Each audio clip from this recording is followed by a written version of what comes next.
नमस्कार। आज के इस बेहद दिलचस्प विश्लेषण में हम सीधे अपनी जड़ों से जुड़ी एक कमाल की बात करने वाले हैं। खास तौर पर छात्रों के लिए यह एक ऐसा सांस्कृतिक इतिहास का पाठ होने वाला है जहां हम देखेंगे कि हमारे पारंपरिक त्योहारों की असली आत्मा क्या थी और आज उनका रूप कितना बदल गया है। सच में यह समझना बहुत ही रोमांचक है कि समय के साथ हमारे अपने उत्सवों का रंग रूप कैसे पूरी तरह से पलट गया है। तो चलिए बिना किसी देरी के इसकी गहराई में चलते हैं। सबसे पहले एक बहुत ही सोचने पर मजबूर कर देने वाले सवाल पर गौर करते हैं। आखिर ऐसा हुआ कैसे कि जो त्योहार कभी राष्ट्रीय गौरव और हमारी एकता के प्रतीक हुआ करते थे, वो आज के समय में बस एक आधुनिक डांस पार्टी बनकर रह गए हैं? यही वो मुख्य सवाल है जो आज की हमारी इस पूरी चर्चा की दिशा तय करेगा। इस पूरी कहानी को अच्छे से समझने के लिए हम इसे 5 हिस्सों में देखेंगे। पहला, इन त्योहारों का असली मकसद क्या था। दूसरा, भजनों से लेकर आज के पॉप गानों तक का सफर। तीसरा, हमारी सांस्कृतिक जड़ों पर मंडराता हुआ खतरा। चौथा, भगवद गीता कैसे इसका समाधान दे सकती है। और आखिर में गीता के पहले श्लोक के अंदर छिपे गहरे अर्थ पर एक नजर डालेंगे। तो शुरुआत करते हैं भाग 1 से, त्योहार का मूल उद्देश्य। आइए जरा ब्रिटिश काल के उस ऐतिहासिक संदर्भ में चलते हैं। अगर हम समय के पहिए को थोड़ा पीछे घुमाएं, तो ब्रिटिश काल में लोकमान्य तिलक जी ने सार्वजनिक गणेश उत्सव की शुरुआत की थी। और मजे की बात यह है कि इसका मकसद सिर्फ पूजा पाठ तक सीमित नहीं था। ये एक सोची समझी रणनीति थी लोगों को एक साथ लाने की, उनके अंदर देशभक्ति और राष्ट्रवाद की आग जगाने की। 20वीं सदी के मध्य तक तो ये राष्ट्रीय एकता का एक बहुत बड़ा मंच बना रहा। लेकिन जैसे जैसे हम आज के आधुनिक युग में आए हैं, फोकस पूरी तरह से सोशल मीडिया और पॉप गानों की तरफ शिफ्ट हो गया है।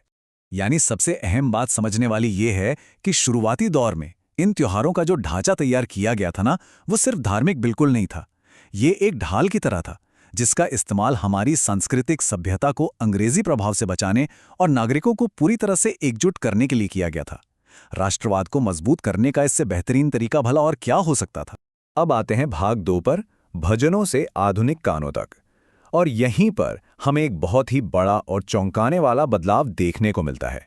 और ये बात बहुत ही शानदार तरीके से दर्शाती है कि कैसे ऐतिहासिक रूप से गाए जाने वाले भक्ति गीतों की जगह आज पूरी तरह से पॉप संस्कृति ने ले ली है। जरा सोचिए, एक तरफ हमारे पास बेहद शांत पारंपरिक शिव मानस पूजा और आरती है, और दूसरी तरफ आज के बड़े बड़े डीजेज और जानुड़ी जैसे गुजराती पॉप गानों का शोर। ये तुलना अपने आप में बहुत कुछ बयां कर देती है। यह विश्लेषण बिल्कुल साफ तौर पर इस बात पर जोर देता है कि त्योहारों की जो गहरी धार्मिक और राष्ट्रवादी जड़ें थीं, वो अब कहीं छुप सी गई हैं। आज अगर हम देखें तो इन उत्सवों का मुख्य फोकस सिर्फ और सिर्फ शुद्ध मनोरंजन और एक जबरदस्त डांस पार्टी बनकर रह गया है। ये एक ऐसा बदलाव है जिसे हम चाह कर भी नजरअंदाज नहीं कर सकते।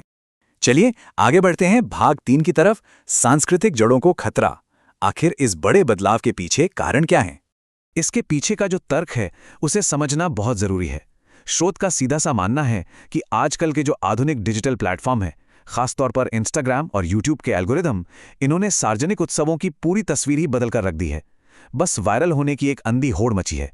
सोशल मीडिया पर लोगों का मनोरंजन करने को इतनी ज्यादा प्राथमिकता दी जा रही है कि हमारे पारंपरिक ग्रंथों का पाठ और उनका जो असली महत्व था, वो ग्राफ में लगातार नीचे गिरता जा रहा है।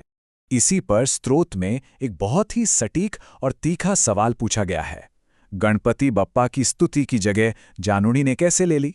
सच कहूं तो ये एक लाइन उस भारी सांस्कृतिक अंतर और पवित्रता के नुकसान को एकदम शीशे की तरह साफ कर देती है जो हम आजकल देख रहे हैं। तो क्या सब कुछ खत्म हो गया है? बिल्कुल नहीं। यही हमें लाता है भाग 4 पर, भगवद गीता का समाधान। आइए देखते हैं कि इस संस्कृति की वापसी का रास्ता क्या हो सकता है। इस विश्लेषण के अनुसार अगर आधुनिक समाज को फिर से अपनी जड़ों से जोड़ना है, तो हमें अपने उन महान प्राचीन ग्रंथों की तरफ वापस लौटना ही होगा। स्रोत का बहुत ही सुंदर प्रस्ताव है कि हमें अपनी स्थानीय भाषा में, उदाहरण के तौर पर गुजराती में, हर दिन भगवद गीता जैसे ग्रंथों का पाठ करना चाहिए। यही वो एक तरीका है जो हमारी उस खोई हुई सांस्कृतिक समझ को फिर से वापस ला सकता है। अब गीता को गहराई से समझने के लिए इसकी शुरुआत को समझना बहुत काम आएगा। भगवद गीता का जो सबसे पहला अध्याय है, उसे अर्जुन विषाद योग कहा जाता है। इसका सीधा सा मतलब है कुरुक्षेत्र के युद्ध के मैदान में अर्जुन का दुख या उसकी भारी निराशा। और इसी युद्ध के मैदान की तनावपूर्ण पृष्ठभूमि से दुनिया के सबसे महान संवादों में से एक की शुरुआत होती है। चलिए आगे बढ़ते हैं और देखते हैं कि ये कैसे आगे की बात को जोड़ता है भाग 5 से। पहले श्लोक का अर्थ और उसका गहरा संदेश। गीता का ये पहला श्लोक कुछ इस प्रकार है। धर्मक्षेत्रे कुरुक्षेत्रे संवेता युयुत्सवा मामकाः पांडवाश्चैव किमकुर्वत संजया। इस प्राचीन श्लोक की गूंज आज इतने हजारों सालों बाद भी उतनी ही शक्तिशाली और प्रभावशाली है। अब यहाँ जो बात सच में दिलचस्प है वो ये है कि ये श्लोक असल में एक संवाद का हिस्सा है। अंधे राजा धृतराष्ट्र अपने दिव्य दृष्टि वाले मार्गदर्शक संजय से एक सवाल पूछ रहे हैं।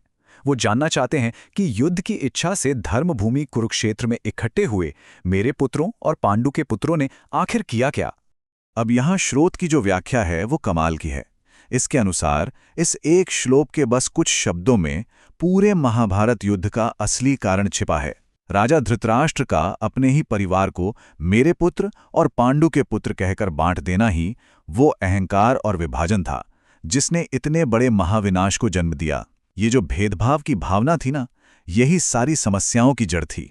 तो इस पूरी दिलचस्प यात्रा के बाद एक बहुत ही बड़ा सवाल हमारे सामने खड़ा होता है।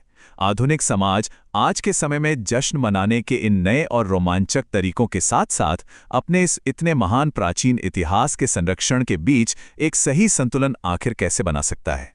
क्या हम आधुनिक होते हुए भी अपनी जड़ों से जुड़े रह सकते हैं? ये एक ऐसा सवाल है जिस पर हम सभी को बहुत गहराई से विचार करने की जरूरत है। आज के इस विश्लेषण में हमारे साथ जुड़ने के लिए बहुत बहुत धन्यवाद।